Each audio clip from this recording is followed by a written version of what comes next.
सुस्वागतम। मैं संदीप कुमार दुबे आप सभी का हार्दिक स्वागत एवं अभिनंदन करता हूं।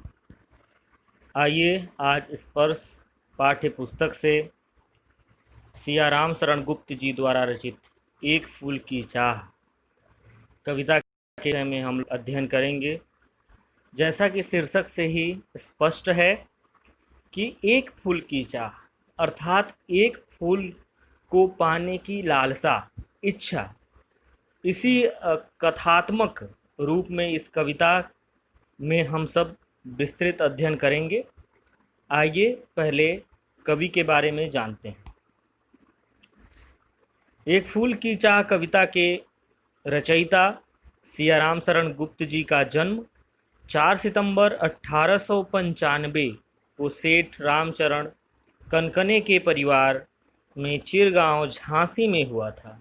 राष्ट्रकवि मैथिली शरण गुप्त इनके बड़े भाई थे। इनके पिता भी कविताएं लिखा करते थे।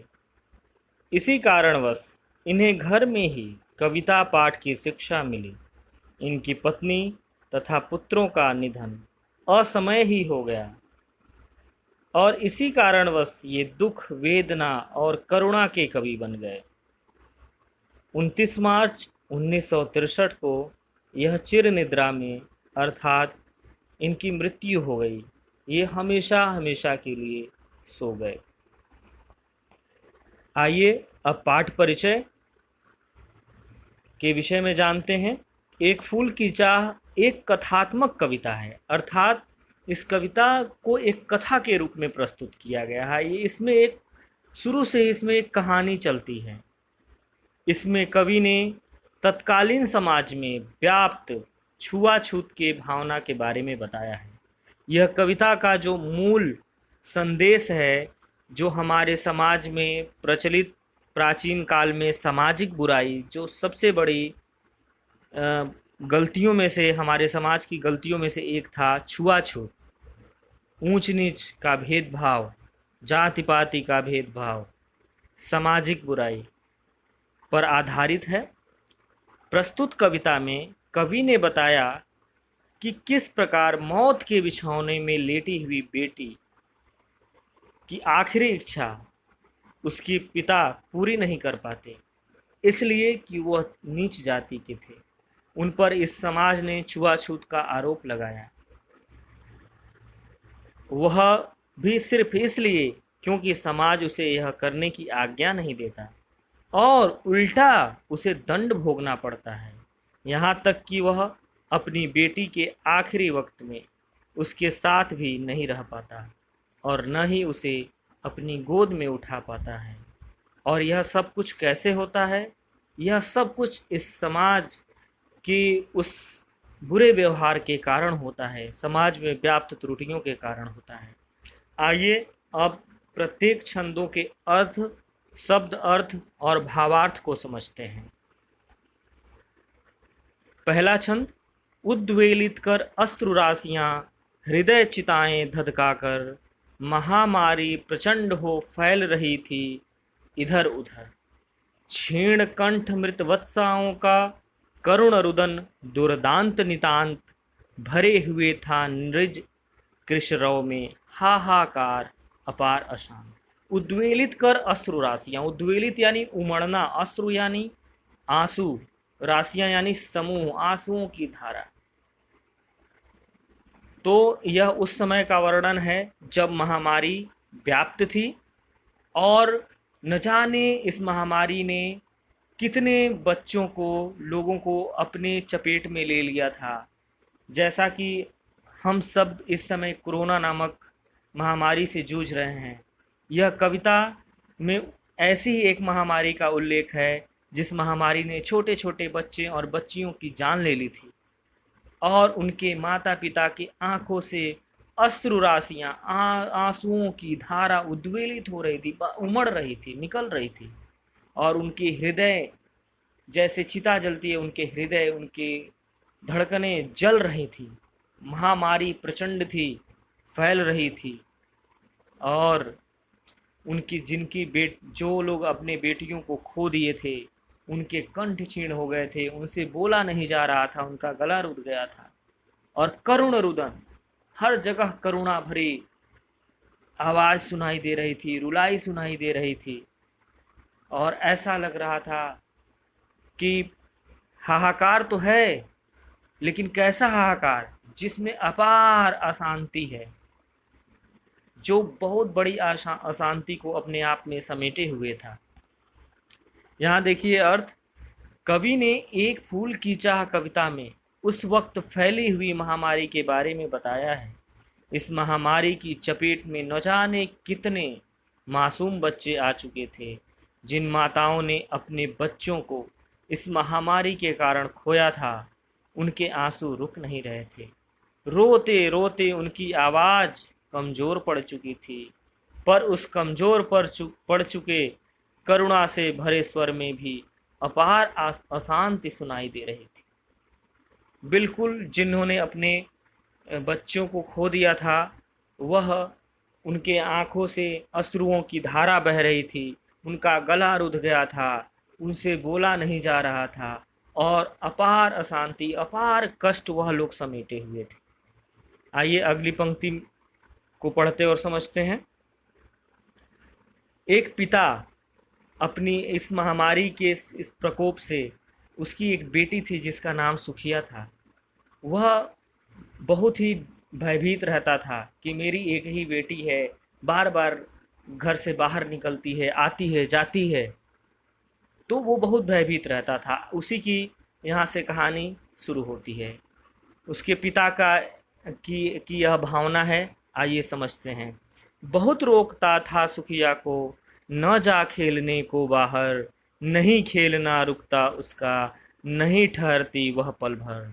मेरा हृदय कांप उठता था, बाहर गई निहार उसे, यही मानता था कि बचा लूं किसी भांति इस बार उसे। प्रस्तुत पंक्ति में एक पिता द्वारा अपने पुत्री को इस महामारी से बचाने के लिए किए जा रहे प्रयासों का वर्णन। पिता अपनी पुत्री को महामारी से बचाने के लिए हर बार खेलने जाने से रोकता था, पर पिता के हर बार मना करने पर भी वह पुत्री सुखिया बाहर खेलने निकल जाती थी, चली जाती थी। जब भी पिता सुखिया को बाहर खेलते हुए देखता था, निहारता था, तो डर से उसका हृदय कांप उठता था और वह सोचता था कि किसी भी तरह वह इस बार अपनी पुत्री को इस महामारी से बचा ले। अगली पंक्ति, भीतर जो डर रहा छिपाए, हाय वही बाहर आया, एक दिवस सुखिया के तन को ताप तप्त मैंने पाया। ज्वर में बिह्वल हो बोली वह, क्या जानूं किस डर से डर, मुझको देवी के प्रसाद का एक फूल ही दो लाकर। जिस महामारी से उसके पिता डर रहे थे, भीतर जो डर रहा छिपाए, वह डरते थे कि सुखिया बाहर खेल रही है, मना करने पर भी नहीं रुक रही है, वह महामारी के कहीं चपेट में ना आए, इस बात का उन्हें डर बराबर सताता रहता था। आज वही डर बाहर आ गया। भीतर जो डर रहा छिपाए, हाय वही बाहर आया, एक दिवस सुखिया के तन को, एक दिन सुखिया का शरीर ताप तप्त मैंने पाया।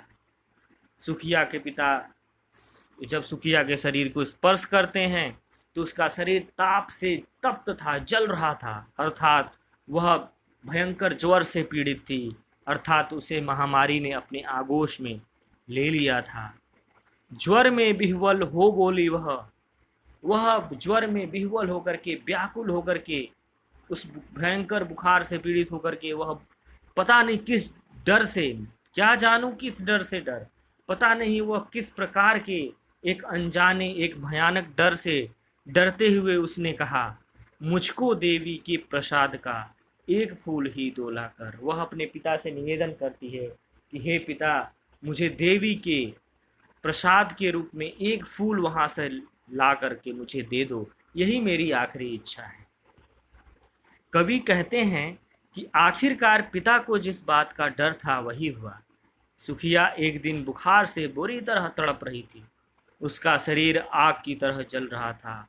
इस बुखार से विचलित होकर सुखिया बोल रही है कि वह किस बात से डरे और किस बात से नहीं, उसे कुछ समझ में नहीं आ रहा। बुखार से तड़पते हुए स्वर में वह अपने पिता से देवी माँ के प्रसाद का एक फूल उसे ला कर देने के लिए कहती है। अगले छंद में देखिए कि महामारी के चपेट में आने के बाद सुखिया के शरीर पर क्या प्रभाव पड़ता है, उसका वर्णन इसमें है। और पिता की चिंता। क्रमशः कंठ क्षीण हो आया, शिथिल हुए अवयव सारे, बैठा था नौ नौ उपाय की, चिंता में मैं मन मारे, जान सका न प्रभात सजग से, हुई अलस कब दोपहरी, स्वर्ण घनों में कब रवि डूबा, कब आई संध्या गहरी। क्रमशः प्रतिदिन दिन प्रतिदिन जैसे दिन ढल रहा था वैसे ही क्रमशः कंठ क्षीण हो आया। उसके पहले कंठ क्षीण हो गए, अर्थात वह बोल नहीं पा रही थी।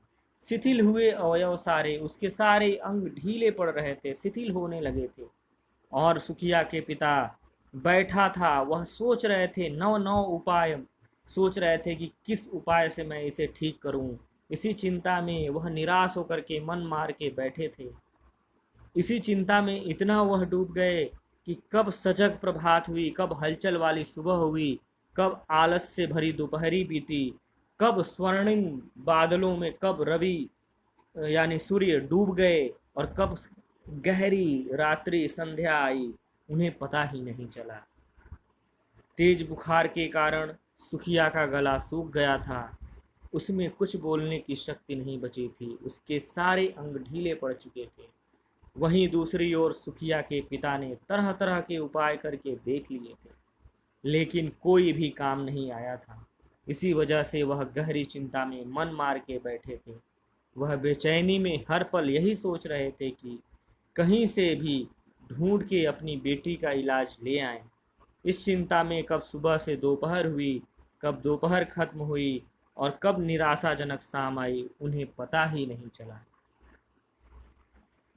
तो उन सुखिया के पिता को हर जगह निराशा ही निराशा दिखाई देती है। सभी ओर दिखलाई दी बस अंधकार की ही छाया, छोटी सी बच्ची को ग्रसने कितना बड़ा तिमिर आया। ऊपर विस्तृत महाकाश में जलते से अंगारों से, झुलसी सी जाती थी आंखें जगमग जगते तारों से। सुखिया के पिता अत्यंत निराश थे। वह जहाँ भी देखते थे उन्हें अंधकार ही अंधकार दिखाई दे रहा था, अर्थात कोई उन्हें उपाय नहीं सूझ रहा था। वह यही सोच रहे थे कि मेरी प्यारी बच्ची इतनी छोटी है और उसको अपने चपेट में इतने भयंकर महामारी रूपी राक्षस उसे ग्रसने आया है, उसे मृत्यु के द्वार पर उसे ले जाने आया है। यही सोचकर और वह उनकी आंखें वो जब विस्तृत महाकाश में यह सोचकर देखते थे तो जो चमकते हुए तारे थे वे अंगारों से लगते थे। वह उनको आंखों को ठंडक नहीं बल्कि उनकी आंखों को झुलसाते थे। उनकी आंखें झुलसी जाती थीं, मानो जैसे तारे चमक नहीं रहे हों, उनकी आंखों को ही झुलसा रहे हों। इन पंक्तियों में कवि बता रहे हैं कि ऐसे निराशाजनक माहौल में अंधकार भी मानो डसने चला आ रहा है। पिता को ऐसा प्रतीत हो रहा है कि इतनी छोटी सी बच्ची के लिए पूरा अंधकार ही दैत्य अर्थात राक्षस बनकर चला आया है। पिता इस बात से हताश हो चुके हैं कि वह अपनी बेटी को बचाने के लिए कुछ भी नहीं कर पाए। इसी निराशा में संध्या के समय आकाश में जगमगाते तारे भी पिता को अंगारे की तरह लग रहे थे, जिससे उनकी आंखें झुलस सी गई। वही सोच रहे हैं सुखिया के पिता कि जो क्षण भर भी घर में नहीं ठहरती थी, खेलने को निकल जाती थी, इतनी चंचला थी, आज उसकी क्या स्थिति है। देख रहा था जो सुस्थिर हो नहीं बैठती थी क्षण भर, हाय वही चुपचाप पड़ी थी अटल शांति सी धारण कर। सुनना वही चाहता था मैं, उसे स्वयं ही उकसा कर, मुझको देवी के प्रसाद का एक फूल ही डोला कर। कवि कहते हैं कि एक पिता अपनी बेटी को इतना शांत होते हुए देखकर उसे अत्यंत कष्ट होता है कि उसकी बेटी जो एक पल के लिए भी कभी शांति से नहीं बैठती थी और हमेशा उछल कूद मचाती रहती थी, हाय आज वह चुपचाप बिना किसी हरकत के लेटी हुई है। वो यहाँ से वहाँ शोर मचाकर मानो पूरे घर में जान फूंक देती थी, लेकिन अब उसके चुपचाप हो जाने पर पूरे घर की ऊर्जा समाप्त हो गई है। पिता उसे बार बार उकसाकर यही सुनना चाह रहा है कि फिर से वो मेरी प्यारी बच्ची मुझे कहे कि देवी माँ के प्रसाद का एक फूल मुझे दो लाकर। अगले छंद में सुखिया के पिता उसकी इच्छा को पूरी करने के लिए मंदिर में पहुंचते हैं तो मंदिर का दिव्य स्वरूप उन्हें दिखाई देता है। उसका वर्णन इस छंद में है। ऊंचे शैल शिखर के ऊपर मंदिर था विस्तीर्ण विशाल, स्वर्ण कलश सरसिज विहसित थे, पाकर समुदित रवि कर जाल। दीप धूप से आमोदित था मंदिर का आंगन सारा, गूंज रही थी भीतर बाहर मुखरित उत्सव की धारा। कहे कि ऊंचे शैल यानी ऊंचे पर्वत की एकदम शिखर पर, ऊंचाई के ऊपर वह मंदिर था और विस्तीर्ण था, बहुत दूर तक फैला हुआ था और विशाल था। और उसके ऊपर स्वर्ण कलश, सोने के कलश थे और स्वर्ण कलश के ऊपर कमल था, सरसिज अर्थात कमल था। वहाँ पर कमल खिल रहे थे, विहसित थे यानी खिले हुए थे, जब मानो जैसे वो हंस रहे हों। और अत्यधिक तब खिल जा रहे थे जब उनके ऊपर रविकर यानी सूर्य की किरणें जब उन पर पड़ रही थीं तो और भी समुदित और भी खिल जा रहे थे। ऐसे वहाँ कमल थे, ऊंचाई पर पर्वत था, उस पे स्वर्ण कलश था, कमल खिल रहे थे। धूप और दीप से पूरा मंदिर आमोदित सुगंधित था। मंदिर का पूरा आंगन प्रांगण सुगंधित था और भीतर से लेकर बाहर तक ऐसा प्रतीत हो रहा था कि वहाँ उत्सव मन रहा है। दूर किसी पहाड़ी की चोटी पर एक भव्य मंदिर था जिसके आंगन में खिले कमल के फूल सूर्य की किरणों में ऐसे प्रतीत हो रहे हैं मानो सोने के कलश हों। मंदिर पूरी तरह से दीपकों से सजा हुआ था, धूप से महक रहा था। मंदिर में चारों ओर मंत्रों एवं घंटियों की आवाज गूंज रही थी। ऐसा प्रतीत हो रहा था मानो मंदिर में कोई उत्सव चल रहा। फिर वहां पर सुखिया के पिता पहुंचते हैं तो मंदिर के अंदर अंदर का दृश्य देखते हैं। भक्त वृंद मृदु मधुर कंठ से गाते थे सभक्ति मुदमय, पतित तारिणी पाप हारिणी माता तेरी जय जय जय। पतित तारिणी तेरी जय जय जय, मेरे मुख से भी निकला बिना बढ़े ही मैं आगे को, जाने किस बल से ढिकला। भक्त वृंद, भक्त यानी भक्त वृंद यानी समूह, भक्तों का समूह मृदु कोमल मधुर कंठ से, अपने कंठ से मीठे मीठे स्वर में गा रहे थे सब भक्ति, भक्ति का पद गा रहे थे, भक्ति के गीत गा रहे थे। और मुदमय, एकदम मुद यानी प्रसन्नता पूर्वक गा रहे थे। क्या गा रहे थे? पतित तारिणी, पतित यानी पापियों को तारने वाली, उनका कल्याण करने वाली, और पाप हारिणी और पापों को हर लेने वाली माता तेरी जय हो, माता तेरी जय हो, जय हो। यह भजन इस भक्ति से, इस पद से पूरा मंदिर का प्रांगण गूंज रहा था। तब सुखिया के पिता के भी मुख से यही गीत निकलने लगा और ऐसा प्रतीत हुआ कि कोई अदृश्य शक्ति उसे आगे की तरफ ढकेल रही हो। भक्तों का एक बड़ा समूह पूरी श्रद्धा एवं भक्ति के साथ देवी माँ का जाप कर रहा था। सभी एक साथ एक स्वर में बोल रहे थे, पतित तारिणी पाप हारिणी माता तेरी जय जय जय। यह सुनकर न जाने उस अभागे पिता के अंदर भी कहाँ से ऊर्जा आ गई और उसके मुख से भी निकल पड़ा, पतित तारिणी तेरी जय जय जय। वह बिना किसी प्रयास के अपने आप ही मंदिर के अंदर चला गया, मानो उसे किसी शक्ति ने मंदिर के अंदर धकेल दिया। अब आगे देखते हैं। सुखिया के पिता कहते हैं कि मेरे दीप फूल लेकर वे अम्बा को अर्पित करके दिया पुजारी ने प्रसाद, जब आगे को अंजलि भर के भूल गया उसका लेना झट, परम लाभ सा पाकर मैं सोचा बेटी को माँ के ये पुण्य पुष्प दूं जाकर मैं। मंदिर में जब सुखिया के पिता प्रवेश करते हैं, उनके हाथ से दीप और फूल लेकर वह पुजारी अम्बा यानी माता को जब अर्पित करते हैं, उनको चढ़ाते हैं, और फिर उसके बाद पुजारी ने प्रसाद और पुष्प जैसे ही अपने अंजलि यानी अपने हाथों से भर के सुखिया के पिता को दिया, सुखिया के पिता एकदम भाव विभोर हो गए और भूल गए कि उसे झट से यानी जल्दी से उस प्रसाद को ले लें, क्योंकि उन्हें तो परम लाभ मिल रहा था, माता के दिव्य दर्शन हो रहे थे, दिव्य वातावरण में वह गए। और सबसे बड़ी बात, जब वह उन्हें प्रसाद मिलता है तो उन्हें इस बात की बेहद प्रसन्नता हुई कि अब मैं अपनी बेटी की इच्छा पूर्ण कर पाऊंगा, उसे मैं एक पुष्प देवी के प्रसाद के रूप में दे पाऊंगा। यही सभी बातों को सोचकर वो भाव विभोर हो गए और प्रसाद को जल्दी से लेना भूल गए और सोचने लगे मन ही मन कि अब मैं अपनी बेटी को माँ के ये पुण्य पुष्प, पवित्र पुष्प मैं जा कर के दूंगा। अब यही सोच ही रहे थे।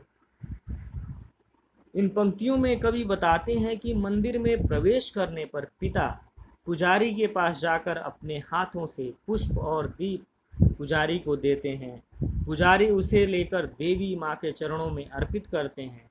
पुजारी अपने हाथों में देवी माँ के प्रसाद को लेकर उसे देने के लिए हाथ आगे करते हैं। पिता इस आनंद में प्रसाद लेना भूल ही जाते हैं कि अब वह अपनी पुत्री को देवी माँ के प्रसाद का फूल दे पाएंगे। तभी प्रसाद लेकर जब जैसे ही आगे बढ़ते हैं तो एक घटना घटती है जो कि सुखिया के पिता के जीवन के लिए सबसे दुखदाई घटना के रूप में होती है, और जो हमारे समाज के लिए भी यह एक कलंक के रूप में है। सिंह पौर तक भी आंगन से नहीं पहुँचने मैं पाया, सहसा यह सुन पड़ा कि कैसे यह अछूत भीतर आया। पकड़ो देखो भाग न जावे, बना धूर्त यह है कैसा, साफ स्वच्छ परिधान किए है भले मानुषों के जैसा। सिंह पौर तक, वह मंदिर के अभी आंगन में ही था, यानी माता की मंदिर से वह आंगन तक ही पहुंचा, अभी नहीं पहुंचा, तभी सहसा अचानक उसे सुनाई पड़ा कि अरे यह अछूत कैसे अंदर आ गया, भीतर कैसे आया, इसे पकड़ो, यह धूर्त है, यह भाग न जाए, यह साफ स्वच्छ परिधान यानी साफ स्वच्छ वस्त्र पहने हैं, यह तो भले मानुषों के जैसा लग रहा है, लेकिन यह है धूर्त, यह है अछूत, इसे पकड़ो कहीं यह भाग न जाए। सुखिया का पिता अभी आंगन तक नहीं पहुंच पाया था कि अचानक पीछे से आवाज आई, अरे यह अछूत मंदिर में कैसे घुस गया, पकड़ो इसे कहीं भाग न जाए।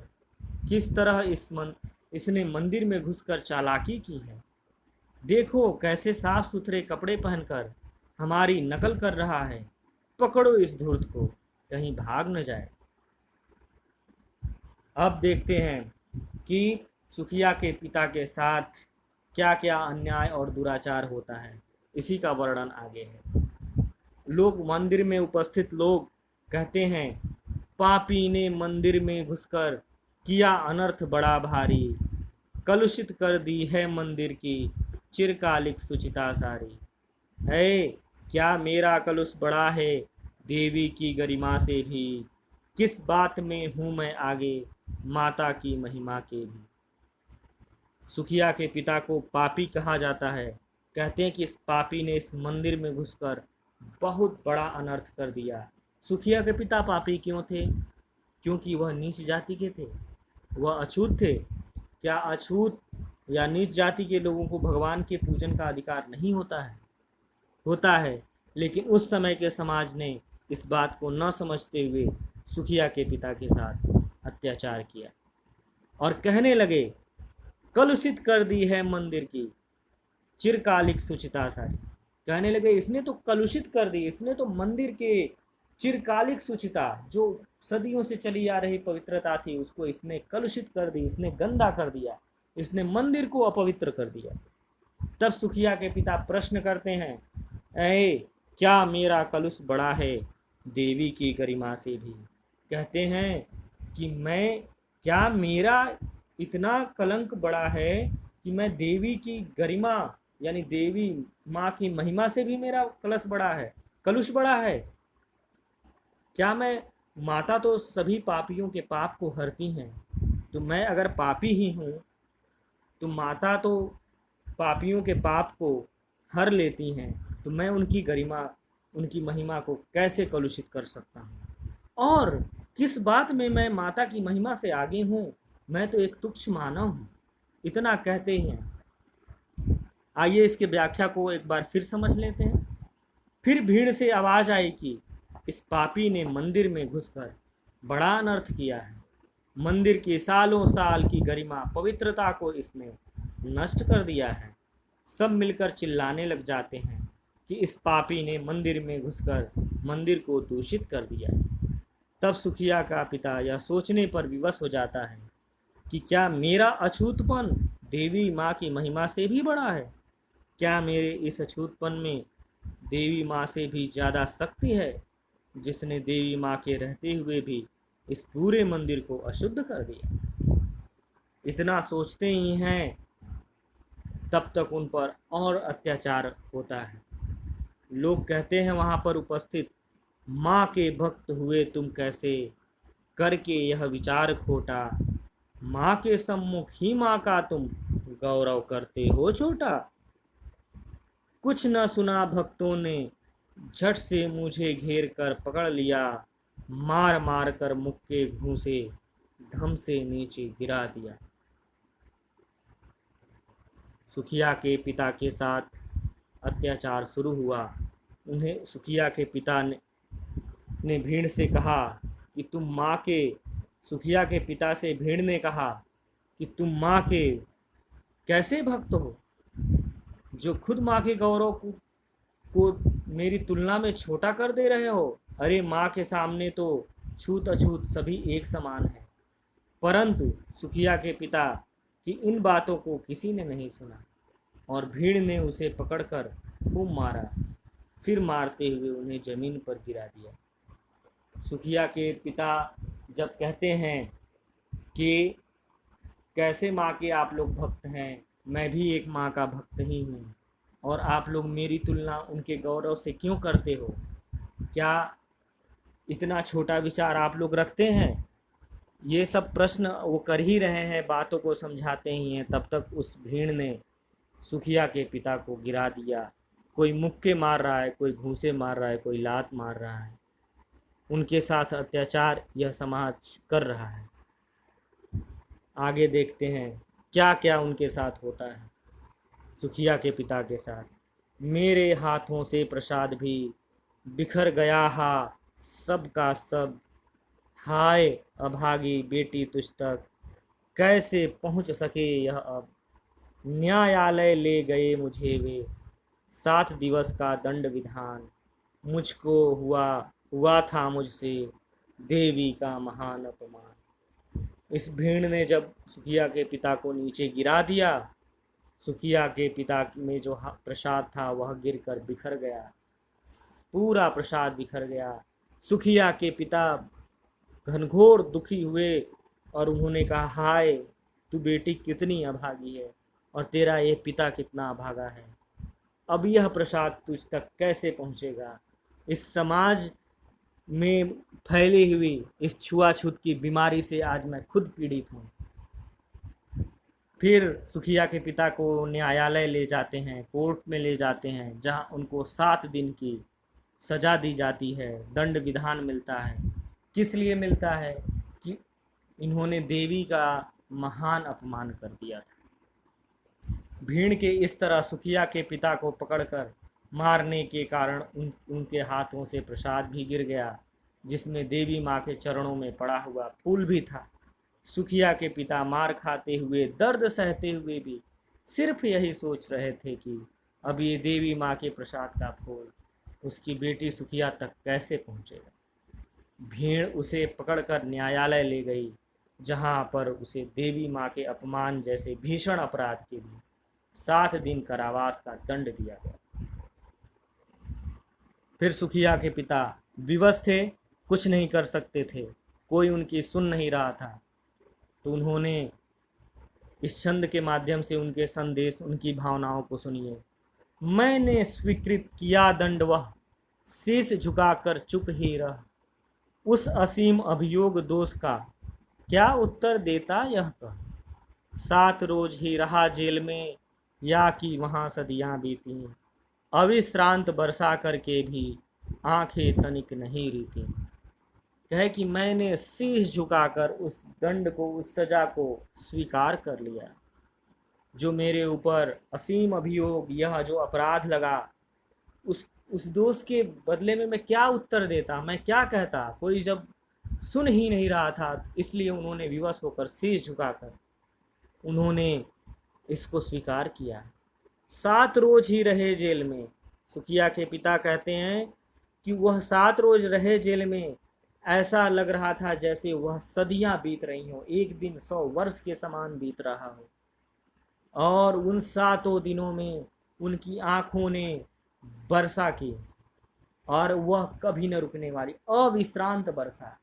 उनकी आंखों से आंसुओं की बारिश हो रही थी।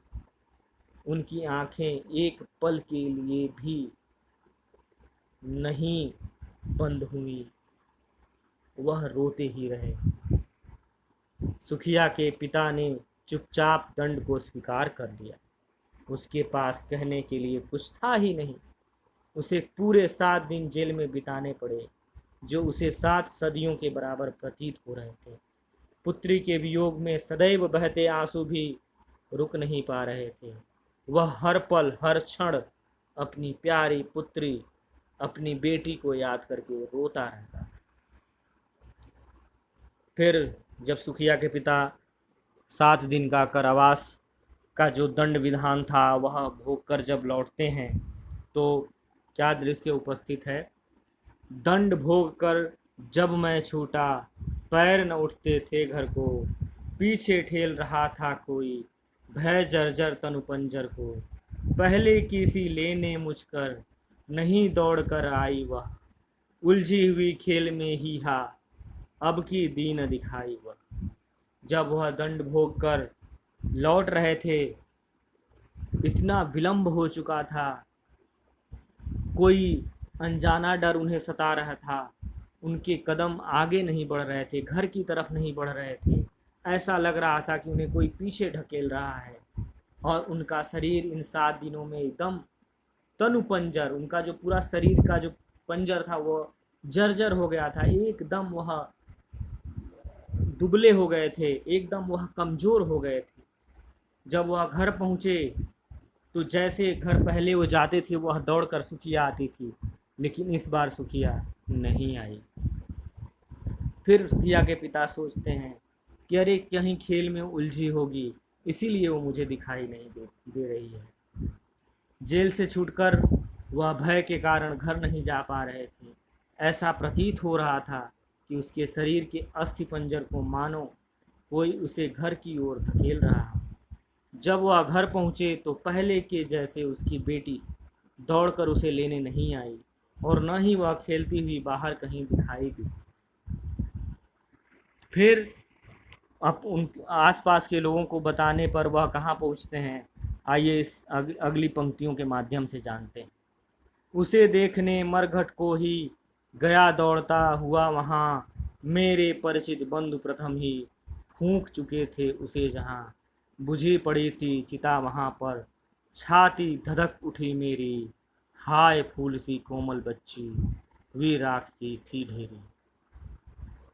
इस जो समाज ने जो उसे जीवन भर की सज़ा दे दी सुखिया के पिता। जब उसे पता चला कि उसके बंधु बांधव, उसके भाई, आसपास के उसके मित्रगण मरघट यानी शमशान घाट की ओर जा रहे थे, सुखिया के पिता वहां दौड़कर पहुंचते हैं। उसे देखने मरघट को ही गया दौड़ता हुआ वहां। वह दौड़कर ही जा रहे थे अपनी सुखिया को देखने के लिए स्मशान घाट की ओर। वहां पर एक और भयानक दृश्य उपस्थित होता है, जहां पर उनके परिचित बंधु पहले ही फूंक चुके थे। वह सुखिया को जला चुके थे, क्योंकि सुखिया जीवित ही नहीं थी। बुझी पड़ी थी चिता वहाँ पर, सुखिया की चिता बुझी पड़ी थी, लेकिन सुखिया के पिता की छाती, हृदय धधकने लगा। उसकी बेटी की चिता तो बुझ चुकी थी, लेकिन सीने में दुख की ज्वाला धधक उठी और सुखिया के पिता का भयंकर विलाप शुरू हुआ। हाय फूल सी कोमल बच्ची, हुई राख की थी ढेरी। वह फूल सी कोमल बच्ची एक राख की ढेरी बनी हुई है। जब वह घर पर अपनी बेटी को नहीं देख पाता है, तो अपनी बेटी को देखने के लिए स्मशान की ओर दौड़ता है। परंतु जब वह स्मशान पहुंचता है, तो उसके परिचित बंधु आदि संबंधी पहले ही उसकी पुत्री का अंतिम संस्कार कर चुके होते हैं। अब तो उसकी चिता भी बुझ चुकी थी। यह देखकर सुखिया के पिता की छाती धधक उठती है। उसकी फूलों सी की तरह कोमल सी बच्ची आज राख की ढेर बन चुकी थी। और सुखिया के पिता का जो उसके अंदर कष्ट रह जाता है, जो इच्छा पूर्ण नहीं कर पाता है, जो मलाल रह जाता है, क्या कहते हैं, आइए देखते हैं अगली पंक्तियों में। अंतिम बार गोद में बेटी तुझको ले न सका मैं, हाँ एक फूल माँ का प्रसाद भी तुझको दे न सका मैं, हाँ। यहाँ पर जो हा शब्द है अत्यधिक कष्ट सूचक शब्द में है, के लिए यहाँ पर प्रयोग किया गया है। कहते हैं अंत में सुखिया के पिता के मन में बस यही मलाल, यही कसक रह जाती है कि वह अपनी पुत्री को अंतिम बार गोद में भी नहीं ले पाया। वह इतना अभागा है, इतना दुर्भाग्यशाली है कि अपनी बेटी की अंतिम इच्छा के रूप में माँ के प्रसाद का एक फूल भी उसे लाकर नहीं दे पाया। तो इस प्रकार एक फूल की चाह सियाराम शरण गुप्त जी द्वारा रचित एक भावनात्मक, सामाजिक कुरीतियों पर आधारित, छुआछूत, जाति पात पर आधारित यह कविता यहाँ पर संपन्न होती है। और मैं आशा करता हूँ कि आप लोगों को यह समझ में आ गई होगी कविता, और इसे पढ़ने के बाद, समझने के बाद यदि आपका कोई संदेह हो, आपका कोई प्रश्न हो या कोई सुझाव हो, तो मुझे कमेंट बॉक्स में लिखकर बताएं, जिससे मैं और अच्छा और अच्छे ढंग से आपके समक्ष आने वाले पाठों को प्रस्तुत कर सकूं। आप सभी का बहुत बहुत धन्यवाद।